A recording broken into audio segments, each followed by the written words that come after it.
The solution is called working in passes, and it goes a little something like this. First of all, you probably realize that we do need that internal critique. You can't do high quality stuff without it. You should judge your work, and you should probably even strive to be pretty harsh with yourself. So once again, the solution is to separate these two personas. The artist works, the critic judges, and they don't do it simultaneously. When you work, you don't judge it. When you judge it, you don't work.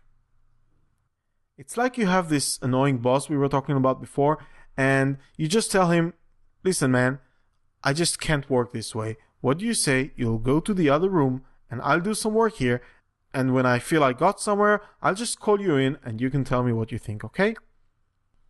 So you, or actually I should say the artist, because in this case you're also the boss. So the artist works for a little while, gets to a good point, and then he calls the critic in. Critic looks at it, compares it to the vision, and by the way, this is really important, so don't miss this one. He compares the work to the vision, makes a list of the few most important stuff that needs work, and then he lets the artist work on that. And the artist works on that, and once he's finished, he stops again, calls the critic again, critic looks at it, compares it to the vision, makes a few notes, goes out, lets the artist work again. And this process repeats itself until what? Well, either until you're finished, or more frequently in the real world, until the budget is spent. So here it is again, visually. That big A represents your vision, and then what you do is you start with something that roughly looks like your vision. And let me emphasize and re-emphasize the word roughly.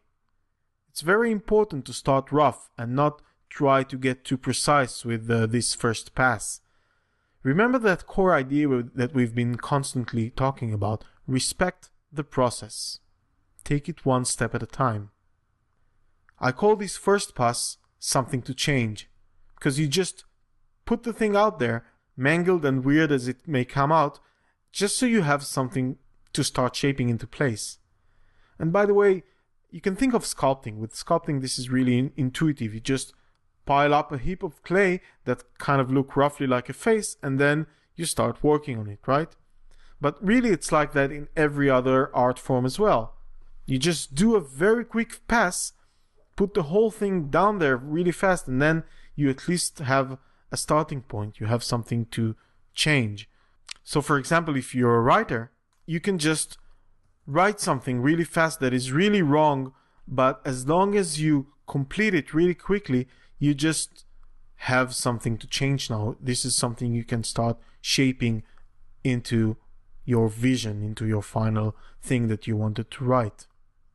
So you do that first pass, you do that something to change, and then you stop working on it and you enter judge mode. You look at it carefully and you make some decisions.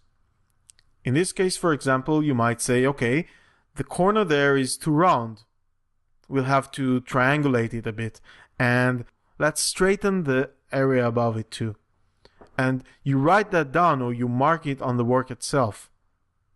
And when you're done critiquing your work, you switch to artist mode again, and you simply work on these things without judging yourself. And so on. So it's artist critic until it's done. And this process is so powerful when you do it right. And I'm not saying, by the way, that it's easy to do it right. But when you do, you'll be shocked with the quality and the creative clarity it creates.